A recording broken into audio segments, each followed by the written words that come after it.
There's no denial. There's no denial. No, I'm not going to break eye contact. She does it a little more surreptitiously where she's like, Cat's not going to break eye contact at all.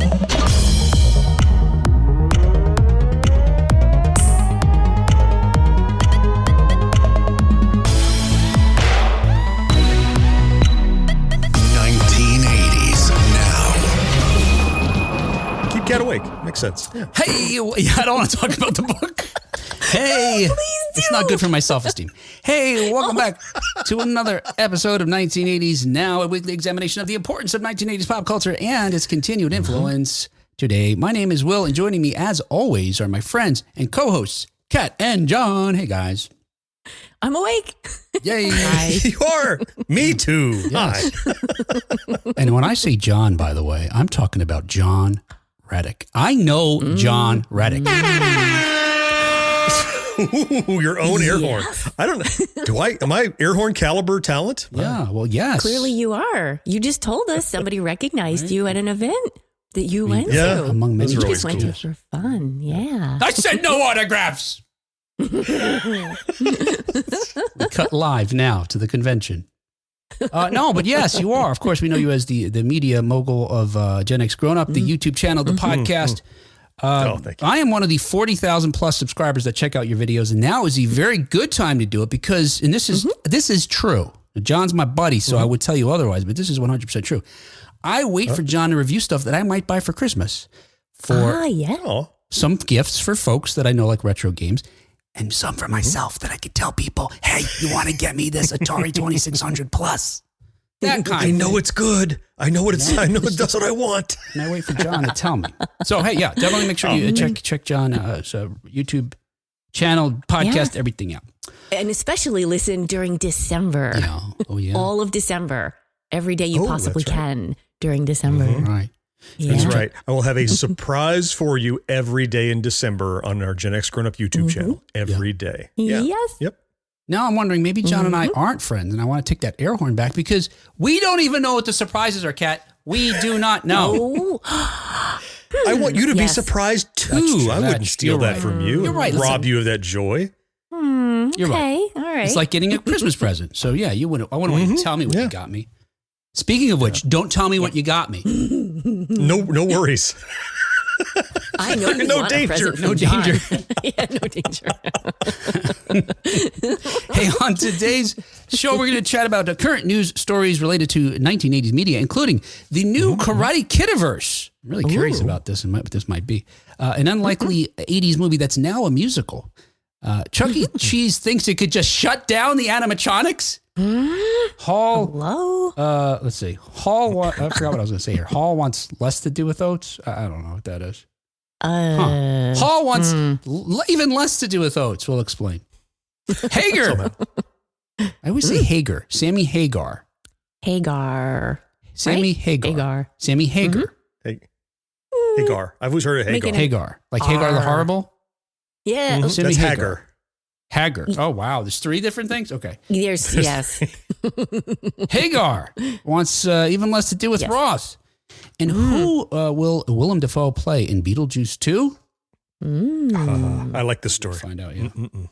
All right, time codes are in the show notes if you'd like to skip around, but don't skip around because we're going to start right now with the news. You don't want to skip past that. That's the only part I'm awake for. Yeah. So don't skip it. All right. Hey, as reported by Deadline, Jackie Chan and Ralph Macchio are teaming for a new Karate Kid movie. That's weird. It is. Yes? Yeah, I'll tell you what's going on. Let's try to wrap our heads around it. Yep. I don't know. Okay. But just for folks who may not recall, these guys both started their own, what we thought were independent Karate Kid franchises. I thought that so. were decades apart. But it seems they are set to reprise their popular characters in Sony Pictures' latest installment of the iconic coming-of-age martial arts franchise. And with Jonathan Entwistle, who's known for directing things I don't know. Teen drama, I'm not okay with this. So I think my oldest watched that. And The End of the Effing World. I don't know those. Yep. Anyway, they launched it. We found out about this because they published a video just a week or so ago with the 2 gentlemen were there saying that they're doing this film, and they just launched a global search for the next Karate Kid. Yeah, that's something. I don't know what this could be. I always thought the new Karate Kid was a reboot. I Thought so too. I even watched it. Yeah, I don't think I saw it, but I know Mo saw it, my co-host over on Gen X Grown Up, because he actually taught Taekwondo for a while. Oh. And he commented on like it because they call it karate and it's not karate that he's teaching and all these things. He basically said, that's garbage. Watch the original, right? Is what it's an actually situation. But yeah, it was because it was what Will Smith's son, Jaden Smith was the Karate Kid in this case. So it sounds like it's not going to be him because they're looking for a new one. Mm-hmm. Right. Yeah. Yeah, and he's not a kid anymore.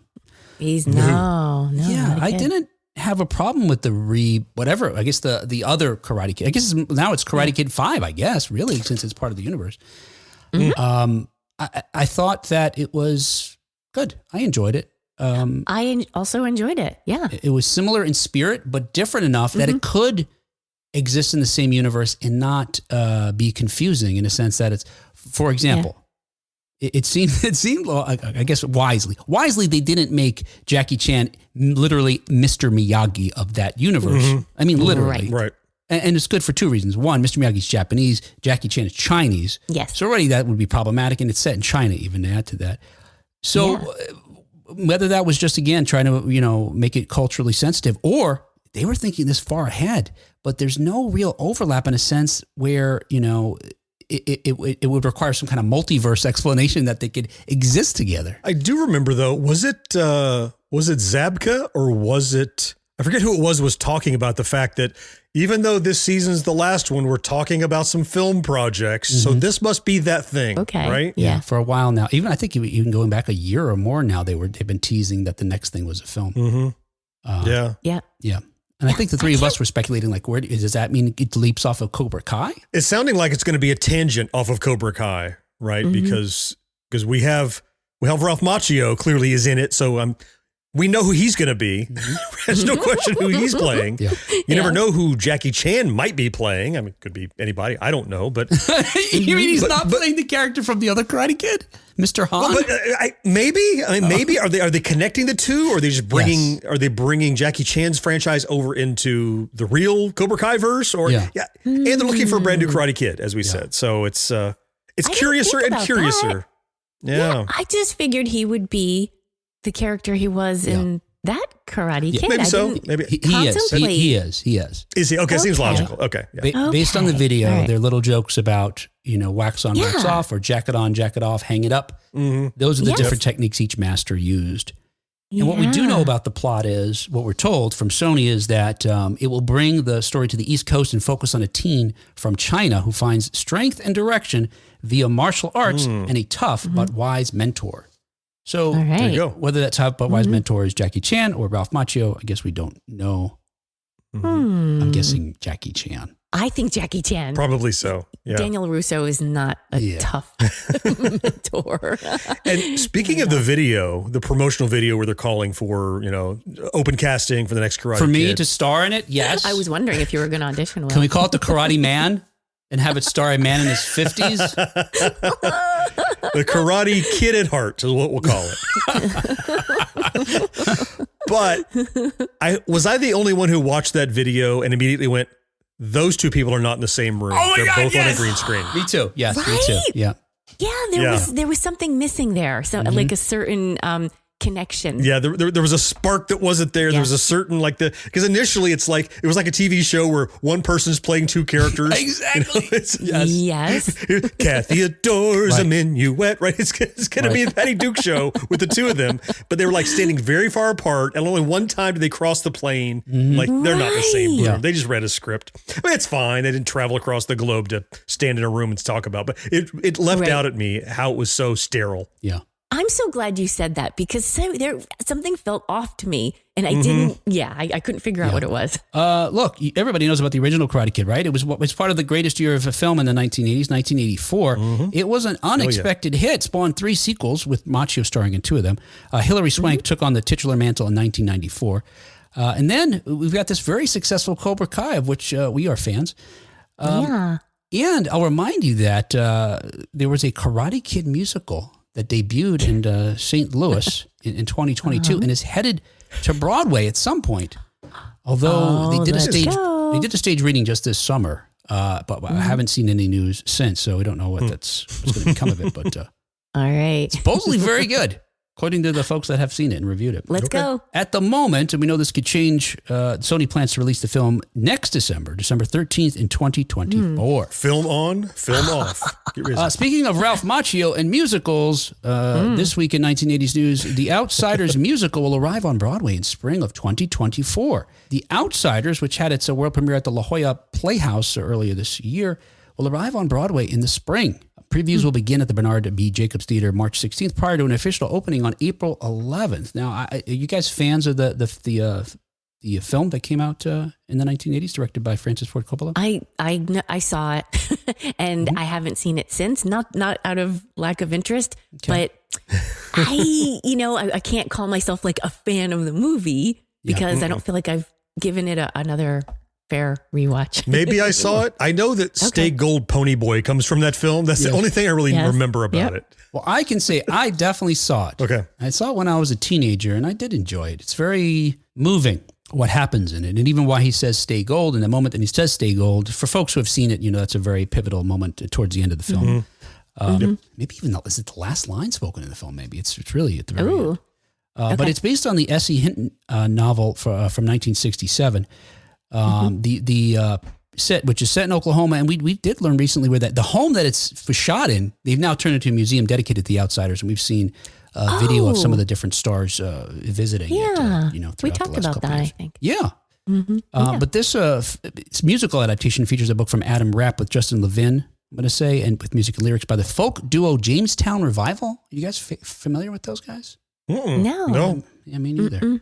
But along with Levin, they're writing the lyrics and music for it as well. In the very least, you probably know this about the film. It introduced us to a plethora of up-and-coming actors from the 1980s, including C. Thomas Howell, Rob Lowe. It was his first feature film. Emilio Estevez, Matt Dillon, Tom Cruise, Patrick Swayze, Ralph Macchio, of course, Diane Lane.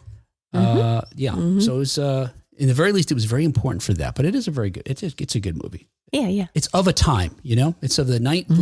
I'm surprised it says 1967 because it's like the Greasers versus the Sochas. It feels like a very 50s thing. Maybe they're in Tulsa, Oklahoma. He's one of those towns that's kind of lost in time. It took a while for them to realize the whole flower power generation had gone through. Pull a cat here. Let me put this on my watch list here. John's definitely not going to watch that for folks listening at home. He wrote it on a Post-it and threw it in the garbage. Oh, no. It's edible paper. Oh, that's what you can't wait for your noodles? No, today it's potato soup waiting for me on the stove after the show. I love potato soup. Homemade potato soup with mushrooms and ham. Okay. Is it a creamy base? Oh, yeah. Oh, gosh. Oh, yeah. Oh, that's good stuff. Oh, yeah. The spoon stands up in it. Especially when you put 3 handfuls of oyster crackers in there. It really stands up in it. Yes. The oysters start That's revolting. the best part. Hey, another 1980s. The soup's just a vehicle for the... Yeah, I often thought that most foods exist just as a vehicle for us to eat butter. Oh. John's foods may exist for him to eat oyster crackers. Yes, they're a vehicle for oyster crackers. Certainly the soups do. Yeah. Hey, another 1980s news. And as reported by USA Today, the show is over for Munch's Make-Believe Band. Well, almost. Oh, no. No, big sigh. John's having big feels of this. So, folks who are familiar, Chuck E. Cheese, it is the original global family entertainment venue. Well, it's going to remove its animatronic bands from all locations except one in California. During a live press conference on November 2nd, Chucky announced that Munch's... It was actually Chucky? I don't think it was. Boy. That's what this says. Chucky announced that Munch's Make-Believe Band... You know what? Now, I realized, John... Well, let me read this first. Chucky announced that Munch's Make-Believe Band will now only perform in Northridge, California, near Los Angeles. Now, I'm wondering if what happened with Chucky is the same thing that happened with Daryl Hall and John Oates that we're going to talk about in a moment. Oh. That could be the story. Chucky is suing Pasquale. Anyway, the Northridge location is a unique exception that the company is keeping open for the purposes of nostalgia. It will be the only Chuck E. Cheese fun center with an animatronic band. Per David McKillips, the CEO of Chuck E.'s parent company, CEC, said, quote, we know that the animatronic band holds a special place for many fans in their childhood memories. We want our fans to know that the decision to keep the band here is meant as a gesture of love and gratitude as our legacy continues to evolve in new ways. It is no way an indication that the animatronics are actually possessed by the souls of children, end quote.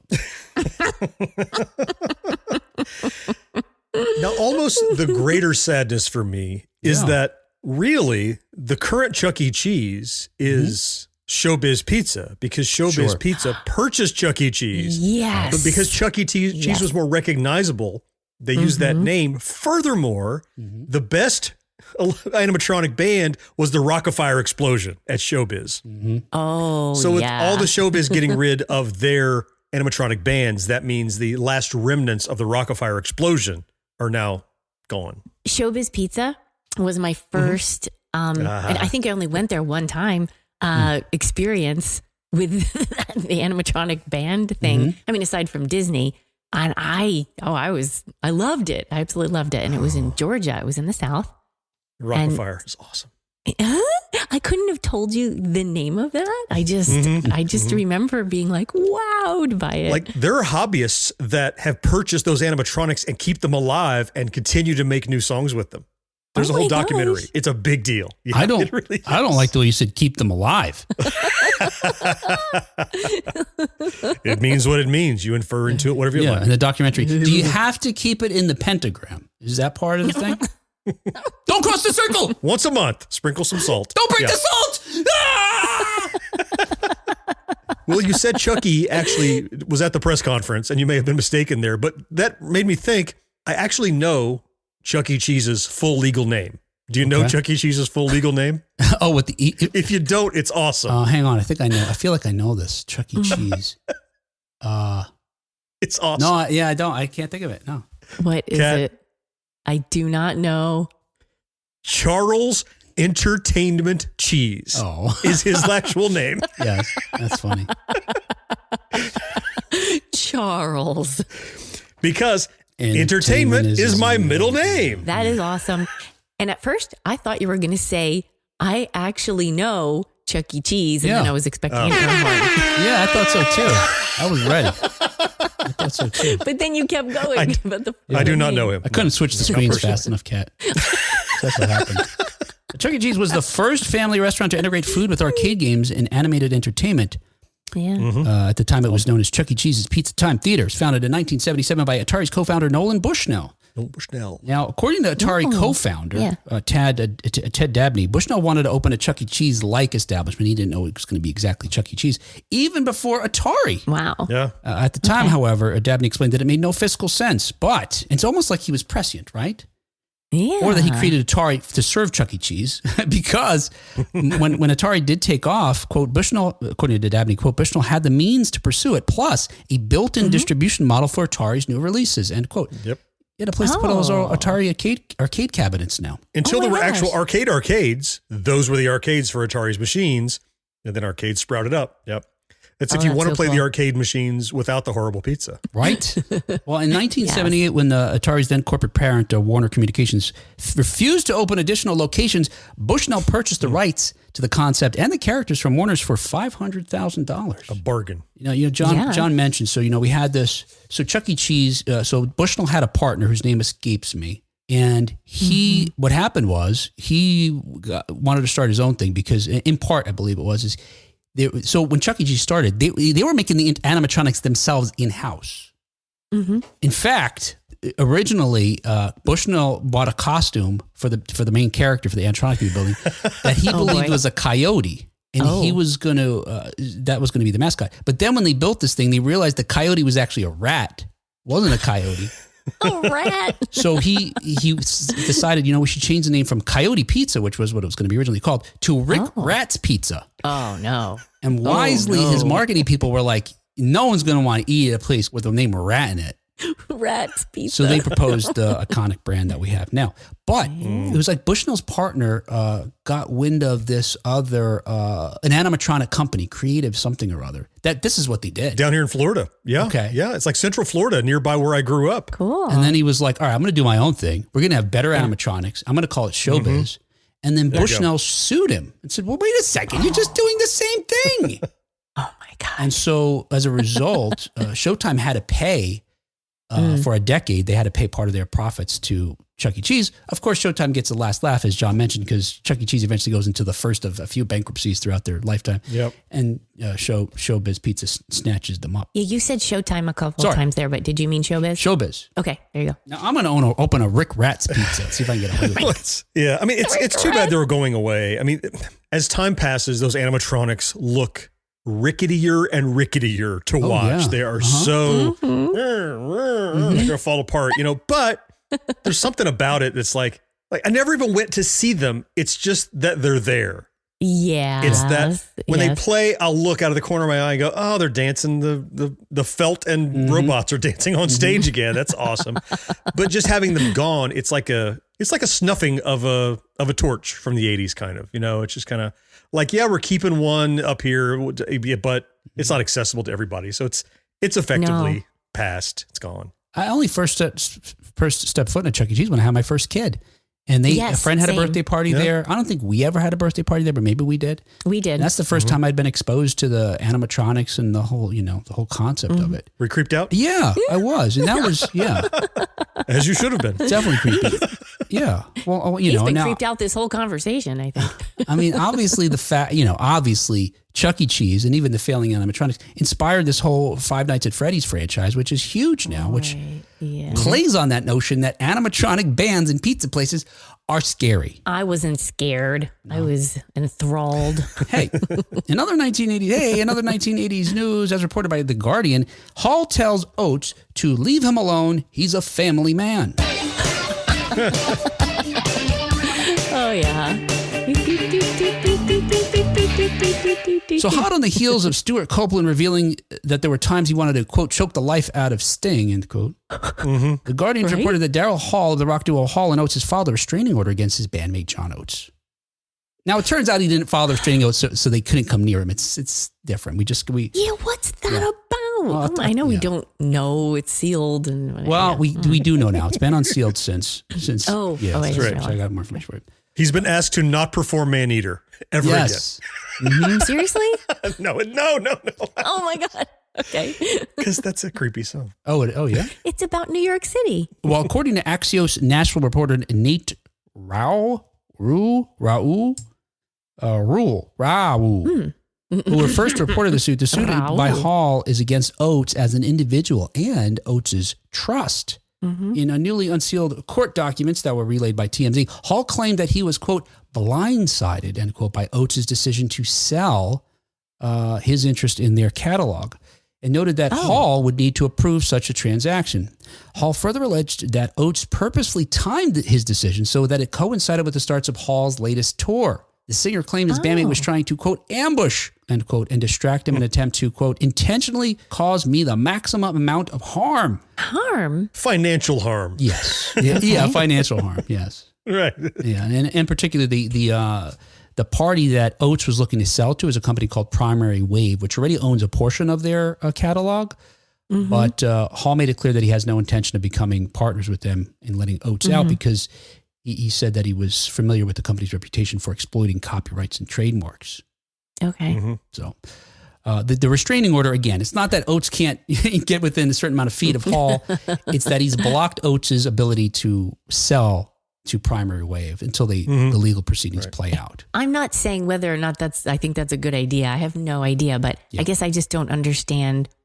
I don't understand the financial implications of that for Hall. Like I'm not following that. Well, Kat, picture it this way. So imagine that Will and I started off on a podcast tour, and while we were away, you chose that time to sell your stake in the back catalog of 1980s Now, when you knew we weren't available to intercede and therefore kind of, like you would do. I was you're on to me. I was plotting this. Just restraining order. Yeah. It reminds me of, I believe I'm going to get this right, but this is certainly just my recollection that after the passing of John Lennon, Yoko Ono had the rights, succeeded to John Lennon's rights.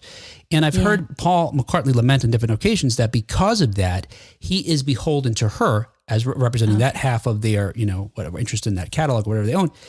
they have to come to an agreement together. And so if she doesn't want to do something, the way the contract's written, that just doesn't happen.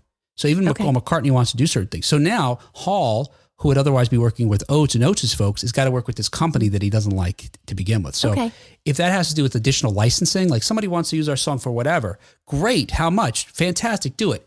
The company says, we don't want to do it. Okay. I think I'm following. Yeah. Okay. Yeah. All right. Now, it turns out that these guys haven't been getting along forever, it seems. Because so sad. Yeah. Man. During a 2022 interview on Bill Maher's Club Random podcast, Daryl Hall told the host that, quote, he's my business partner, not my creative partner. Ouch. We made records called Hall & Oates together, but we've always been very separate, and that's a really important thing for me, end quote. And I watched this interview, and it's like he wants to make, look, I want to make it clear. Coming clean here. I don't want look, he said he's my brother, but we don't create stuff together. In fact, he says to Maher, you know the song Kiss on My List? Yeah. Okay. That song I did entirely by myself. Oates never set foot in the studio. So it was that kind of thing. Yeah. They've been performing as a duo since 1972, but they haven't officially broken up, even amidst all this wrangling here. It sounds like I should take all of my Hall & Oates albums in my media library and move them into various artists, because really it's not Hall. Yeah. He's claiming it's like compilation albums. They're doing their own thing, but they are together. Yeah. It goes back. You referenced the thing with Copeland and Sting. It's the same thing where here you are creatives that are making something together. And it sounds like the men just cannot deal with each other any longer or they're backbiting or doing, it's sniping. It's too bad. It really is. Because you got to think at some point they were not just collaborators. You don't enter into a partnership with someone you can't stand. They were probably friends at some point, maybe. Yeah. Maybe not. I don't know. I wouldn't so. The vibe I get is that they're better friends than they are artists together. Like, I don't know, he's having them over for a barbecue, but it sounds like he can tolerate that. But, like the Stuart Copeland thing, tell me which, I should be using this symbol instead of this other one, Zildjian or whatever, this other one. Get out! And you look better with the mustache. Shave the goatee part. They've had 21. I found this interesting, of course, being a 1980s podcast. 21 of their 34 songs that reached the Billboard Hot 100 were in the 1980s. In the 80s. Mm-hmm. 5 of their 6 number ones were also released during that decade. Mm-hmm. Are you guys fans of Hall & Oates? I love Hall & Oates. Yeah. That's part of why I feel so sad about this. It's tarnishing my image of them and my experience. I don't know that it was my album. I think it was a shared album in our house. Okay. But that was one of the first albums I remember playing over and over and over was the H2O album. Mm-hmm. Yep. And just enjoying them on the radio and eagerly awaiting when they would come on. I had a missed opportunity to see them in concert back in at the end of the summer 2019. They performed somewhere really close by. Like we can hear them from the house kind of close by. Man, except that's close. Timing, it's really close at a fairgrounds. Like it's a 10-minute walk. But timing didn't work out. I had my eyes on going, but it didn't work. You're a way bigger fan than I am. Because for me, Hall & Oates is like, there are some groups that, or artists or whatever, that I have several of their albums. And there's some groups that I have their best of albums. Yeah. And Hall & Oates is the best of group. Like, I don't like their catalog. That's not fair. It's not that I hate it. I don't know their catalog. Yeah. Sure. Okay. But I only really care about their hits. You know what I mean? Okay. Will, did you like them? Yeah, it's much like you, Kat. I remember having the H2O album and sitting like with the record player behind me and the speakers behind me and, looking at the jacket while playing the record. Now that's reading the lyrics. And we had another Hall & Oates record. Maybe it was a greatest hits record, but I think it was a different one or later one. And there were some songs I would DJ with later on in the decade. That said, I couldn't tell you the other album names. I could tell you song names. A girl chased me up a telephone pole during my sister's 6th grade birthday party, singing "Your Kisses on My List." Wait, what? To kiss me? I remember that. Was this during your gymnastics days when you were climbing up telephone poles? No. Were there any handholds, or did you just scamper up the pole? I was also greased, John, and Oh, were you? Yeah.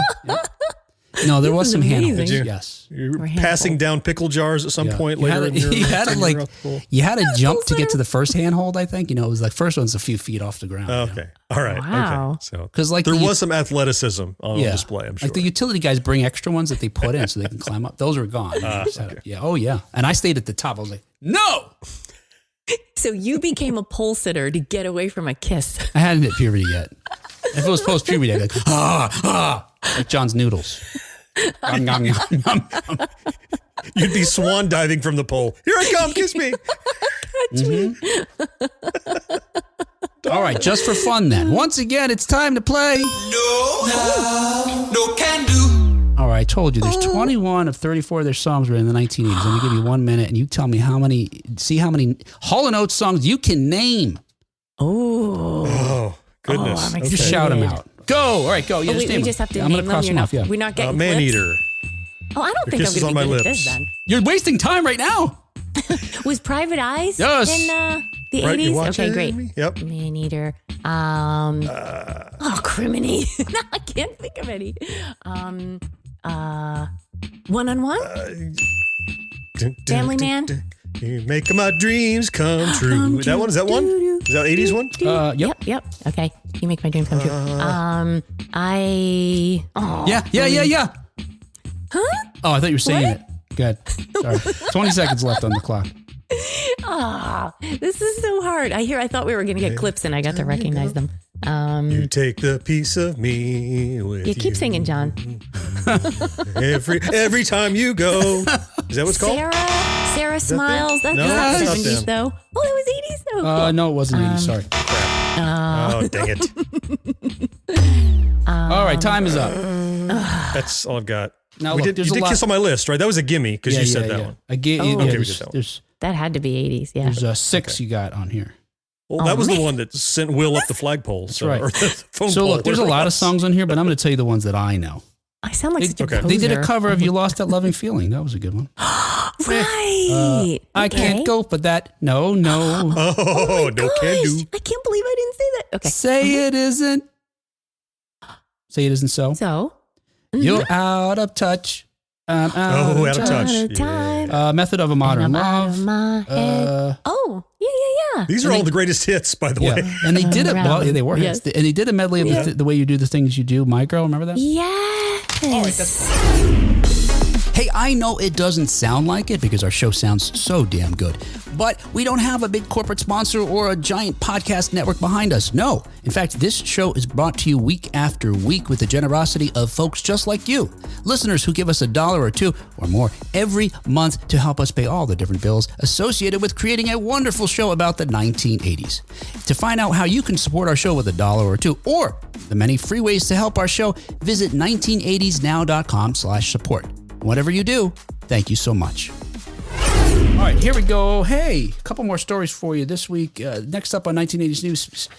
And, again, speaking of these unfortunate acts or musicians that aren't getting along, as reported by Metal Injection, Hagar tells, Hagar? Did I get it wrong again? Sammy You got it. Hagar. No, you did it right. Hagar. All right. You did it. Hagar tells Roth to leave him alone. He's a family man.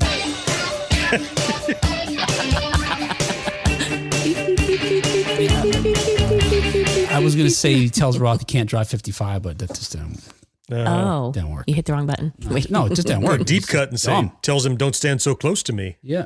Oh. But that would be a police song, though. So that would Well, I know, because we just connected it back to the police from the previous. Oh, I see. Okay. Again, Yeah, you're right. All the Hey, discord. Sammy Hagar. 6 degrees of separation. Sammy Hagar just recently announced his Best of Both Worlds tour featuring former Van Halen bassist Michael Anthony, guitarist is Joe Satriani, and drummer and Jason Bonham, who's the son of the legendary John Bonham from Right. Led Zeppelin. The tour focuses on the Van Hagar era of the band and kicks off in July. Upon announcing the tour, and this is where things start getting interesting and controversial here, Hagar said in part, quote, "We're going to invite every musician in town. If Alex Van Halen wants to jump up, if David Lee Roth wants to come out and join us, come on, motherfucker. You are welcome. This is about Van Halen. Something about my tequila. I can't remember what it's called. What's it called? Anybody? What? The tequila he sells, he's always promoting.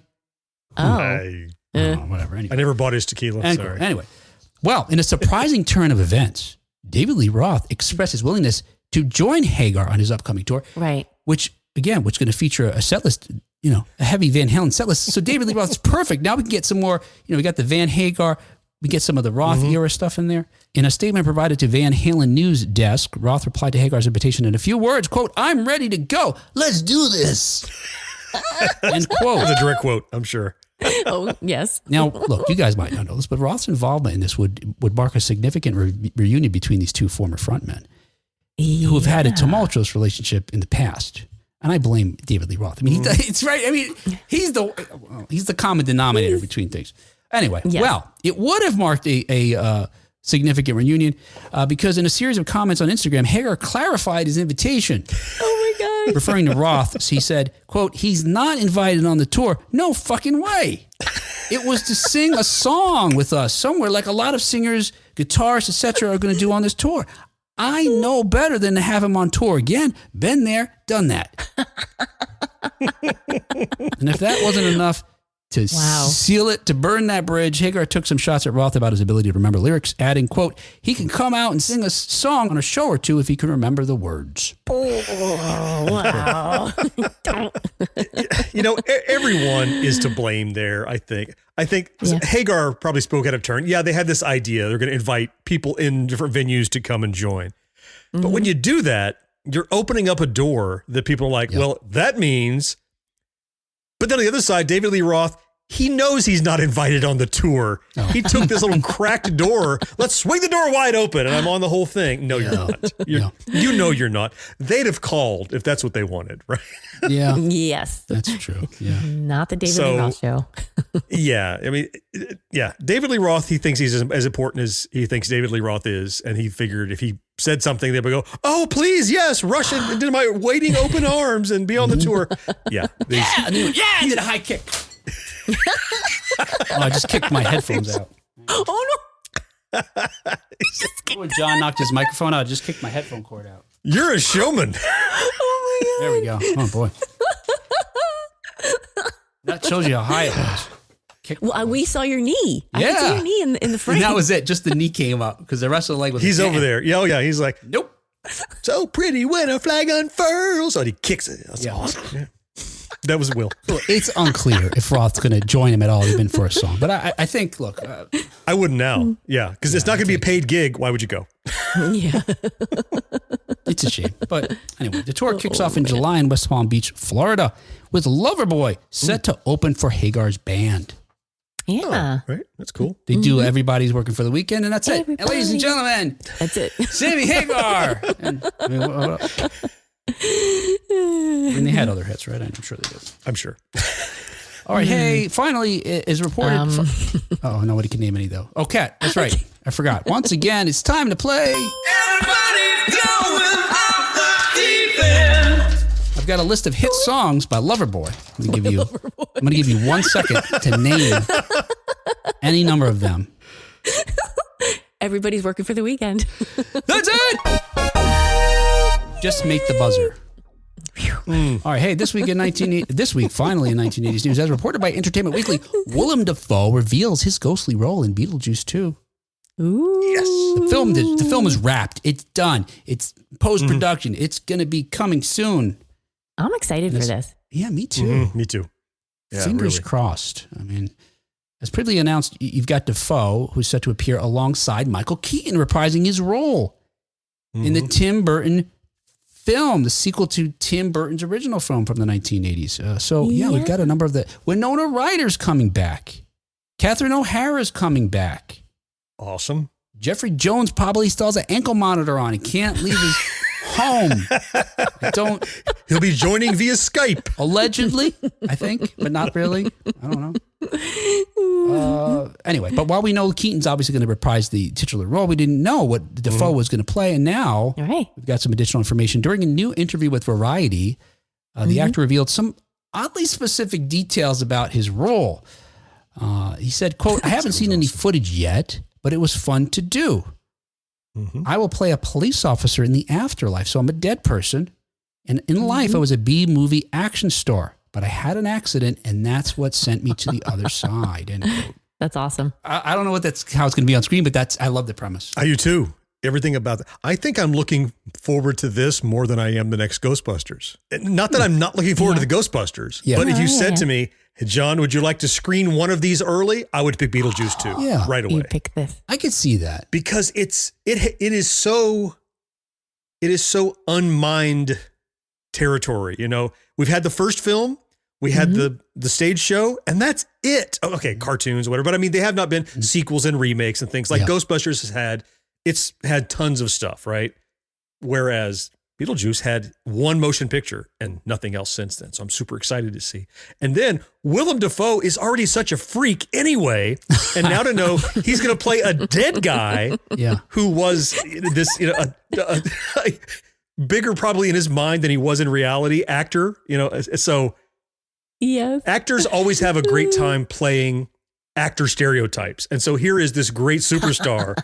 He gets to play in the playground of kind of making fun of lesser stars and how they behave and kind of in jokes in the industry. I can only imagine. So, and then you layer on they're dead, which probably means it was suicide. It depends. It doesn't say he's a social worker. So he may not have he had an accident of some kind, but we don't know if is he a public servant detective now or something? So, because we know suicide's what makes you a social worker of some kind, right? The social worker. So fascinating. Yeah, and that you say he's a detective, doesn't that imply he's investigating something? What is that? Yeah, it does. Why would you cast William Dafoe as a detective if he doesn't have shit to detect, right? Maybe he was assassinated. Yeah, maybe. Could be. Maybe he's trying to solve his own murder. Yeah, and I think, John, I agree with you about the Beetlejuice thing because we look, in taking everything you said, obviously is one of the reasons, but the fact that Ghostbusters has been so mined, but even though it was mined in that way, we hadn't had a sequel film, a true sequel, until this last film a couple of years ago. But now we get a sense of what they're going to do. We know what the world feels like. We could see what could be done. We don't know if Tim Burton's going to be able to bridge, the 30 plus years since the last film and what that would be or feel like or be successful. Right. So there's a greater curiosity and anticipation. It just feels bigger, more intense. And the tone, like Beetlejuice had a bit of it was a lower budget than Burton wanted. And so he intentionally got like the low frame rate Harryhausen effects because he wanted it to feel B-movie. So you know what? This is what I got. Rather than beg for more money, I'm going to take that and I'm going to make it B-movie-ish and make the, little bit cheesy effects with the snake and so like, are we going to stick with that? Or is it going to go all super high def, bleeding edge CGI? Yeah.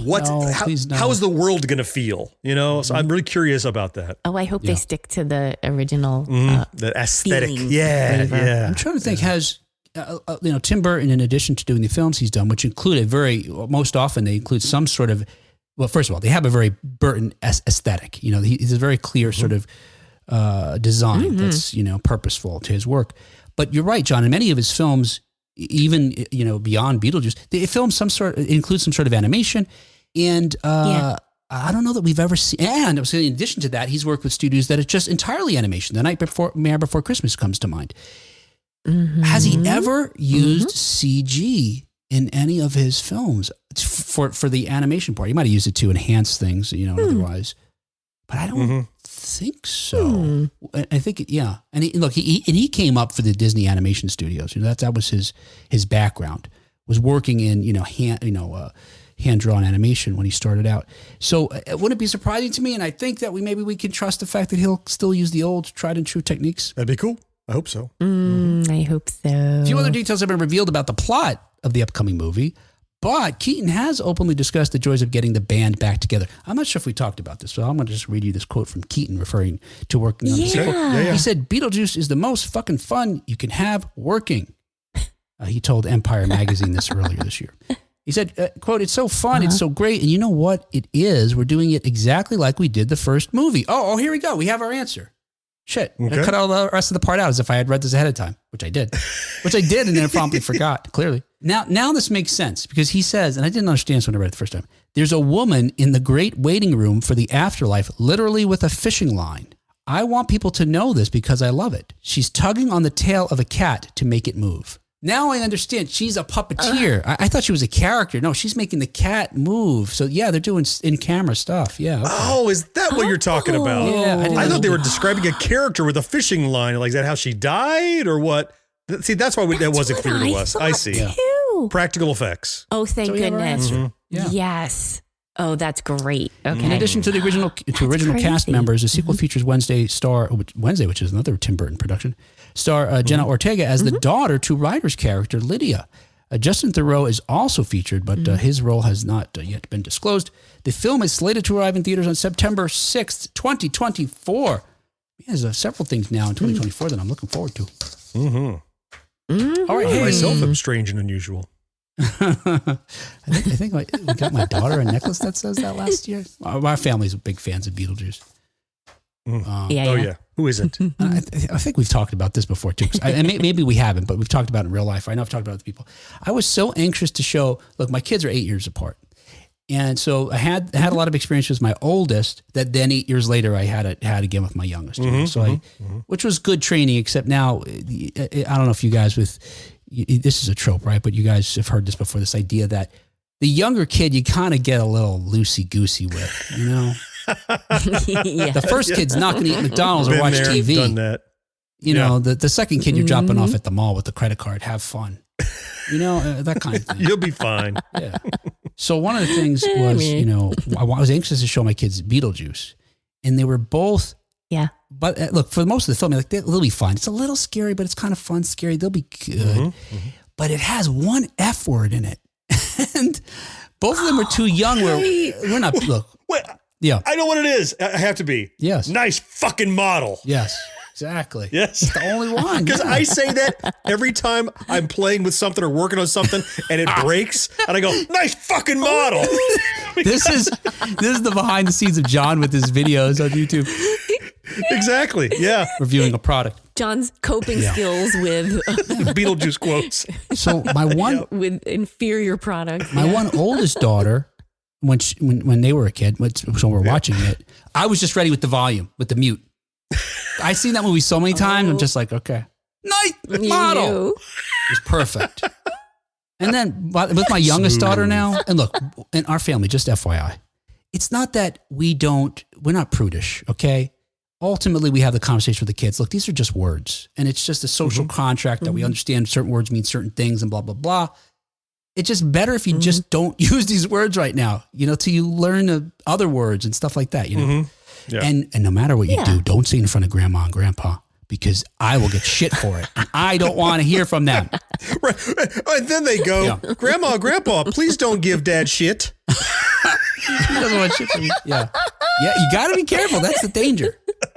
But with my youngest daughter, probably around the same age as my oldest, we just watched it. She was fine. Yeah. Like, it's just a word. Just don't say it. Yep. Say it at home. I don't care. Whatever. You've got the internet. Oh my God. Yeah. Definitely worse things than bad words. You go to middle school. Yeah, no kidding. Yeah, right. Oh God. Exactly. Yeah, right. Yeah. South Park is a documentary. You just don't know. The kids, probably us when we were in middle school too. You know a lot. You know, as parents, you kind of think, well, I don't know. Yeah. We're very in touch with our kids. We know what they know, and they know a lot. Yeah. All right. Hey, that was 1980s news. Snooze? See, you're already thinking of falling asleep. No, Cat. You say 1980s soup? Is that what you said? Oh, John, that's... Oh, I see. It's just a Freudian thing, or it's a Rorschach test of sorts. Yeah. It's a Jungian thing, actually. Jungian. Okay. Word association, maybe. I say the show's over and you guys start thinking about what you're doing next.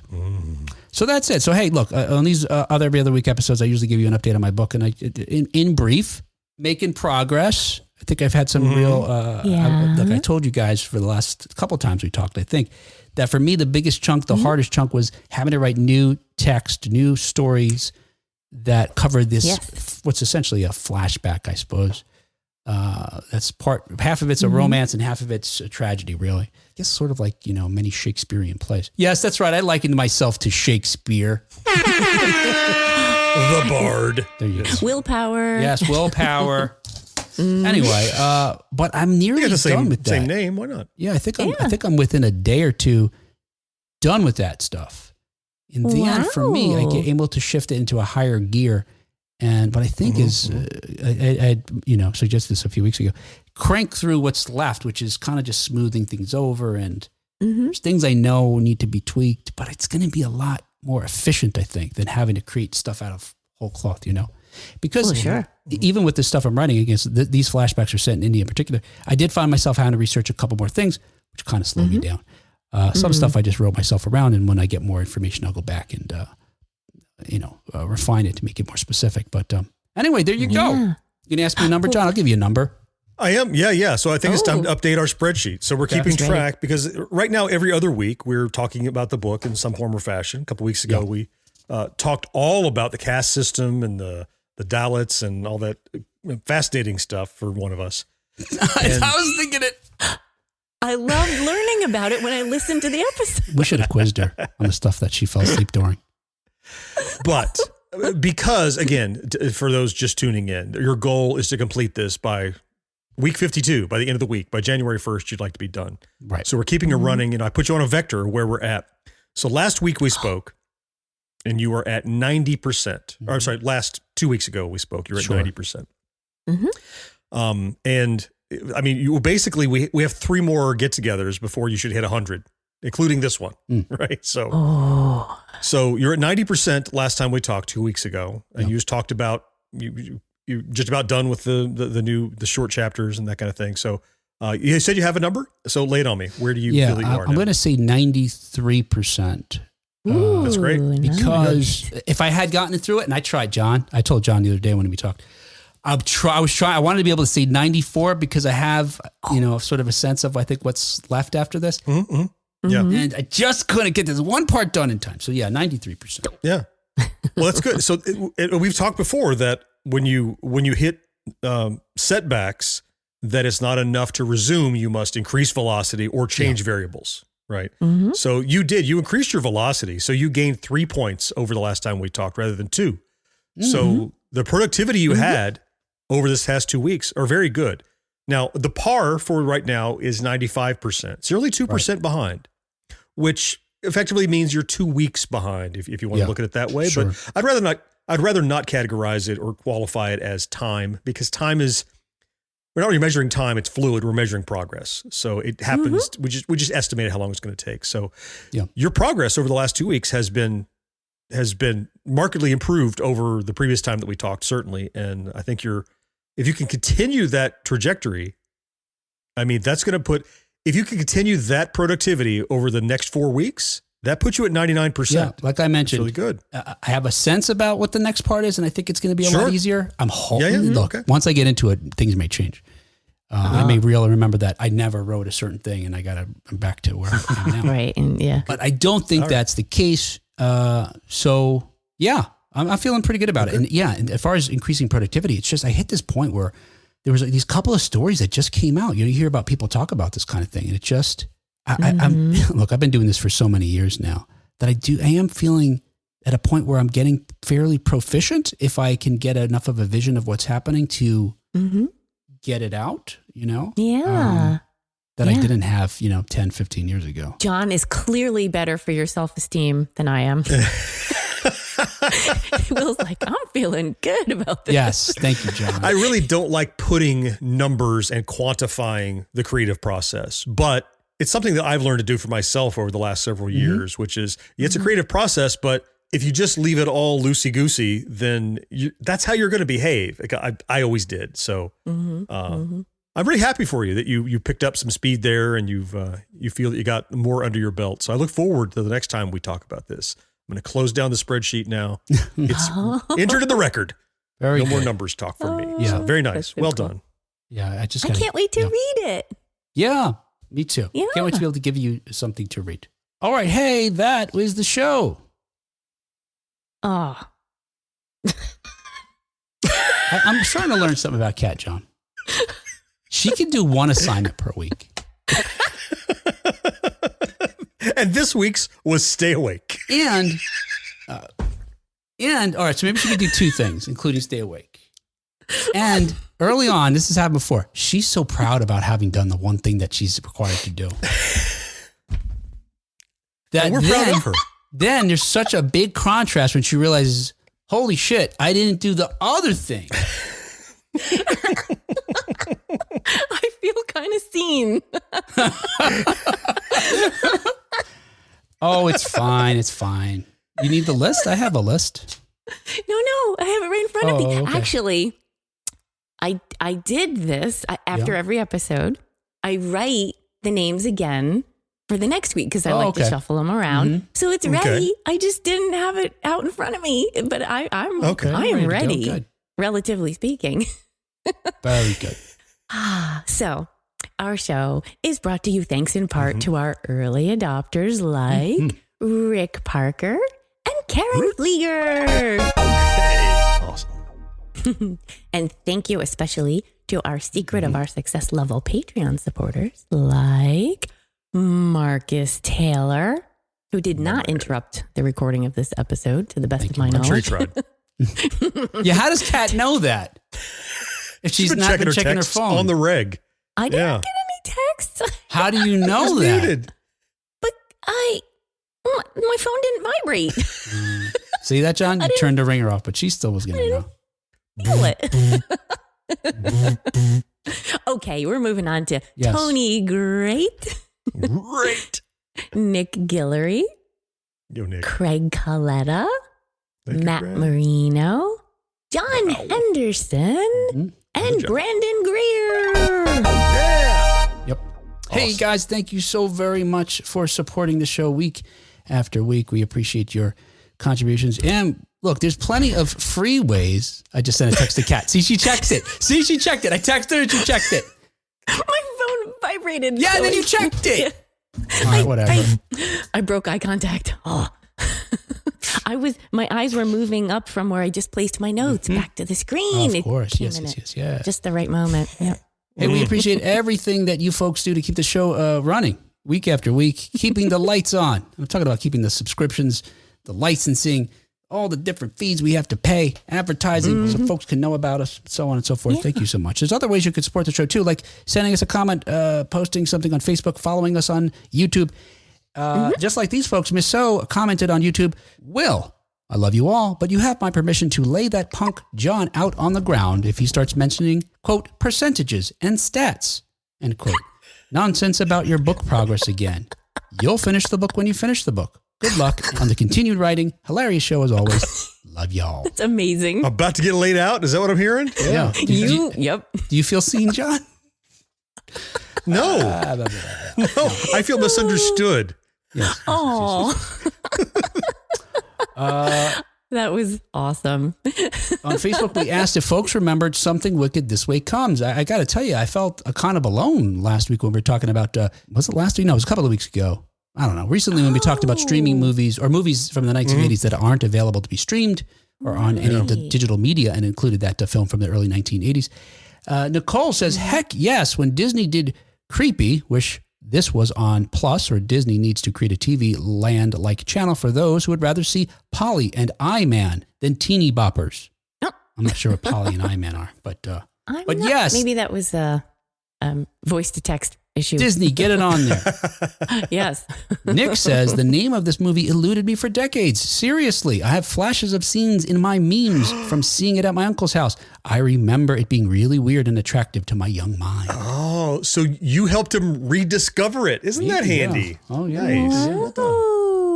And Brandon, with regard to our Christmas movie episode, but last week we talked about whether or not certain films were Christmas movies, and you guys helped debunk or fine-tune my process for determining whether objectively films are Christmas movies or not. I really enjoyed that episode too. We had some good kind of some debates, the wrong term, some good dialogue, some good discussions. I thought that was really constructive. Yeah, I enjoyed that. I agree. Me I loved too. It. Yes. Well, yes. So there were times where I was editing and I said to my wife about it, I was like, I love debating these guys. This is fun. It definitely was. Seriously. I found a point I should have pushed harder on, like I brought something else up about. I was like, I should have thought of that and argued more about. Was it about the hentai tentacle thing or? No, it had to do with Gremlins and family. I felt like the family element was stronger than you thought it was. And he just mashed the button. Get the boo out. He just mashed the button. He did. He did. Get the out. That's the With one. regard to that episode, though, Brandon writes, "Love the episode, and I think all of you three raised valid points about each film. There is one film I think deserves at least an honorable mention, and that is Lethal Weapon. Even though it doesn't give off a Christmassy vibe, it does take place during Christmas. Family is a pretty strong factor, as there are different scenes involving Murtaugh's wife and kids, and even wraps up with Riggs finding some self-redemption or emotional growth when he shows up at Murtaugh's house during Christmas dinner and gives him the bullet he had intended to kill himself with." Yeah. I agree 100%. Lethal Weapon is, in fact, a Christmas movie. Merry New Year. It is. It's got all, and if you want to agree. change the, how we talked about it, it's a good Christmas movie. Oh, that's right. That's the. I New choose thing to not to think about. debate you about it, so I'll let you have that one. It is beginning to end Christmas. There is Okay, so you say. That's fine. the imagery is as much as you could have in California. There's a gunfight in a Christmas tree I'm lot. just goading you. I'm just. Okay. John just would rather ruffling have your a feathers. Thanksgiving movie be a Christmas movie. All right. Well, all right. And the final comment we got with regard to that episode is Craig, who writes, "It's a Wonderful Life is definitely a Christmas movie, Thank you, Craig. but it is a terrible movie." Damn it, Craig. Uh-oh. He didn't say that. No, he you did. added He that, did. didn't you? No, he did say that. Did he? Yeah. Oh, Craig. Come on, Craig. Oh, He's showing on Craig and camera John. where you both. said that. He said both. He is. He's goading you. All right. Hey, guys, we will goad you again next time on 1980s Now. Until next time. Showtime.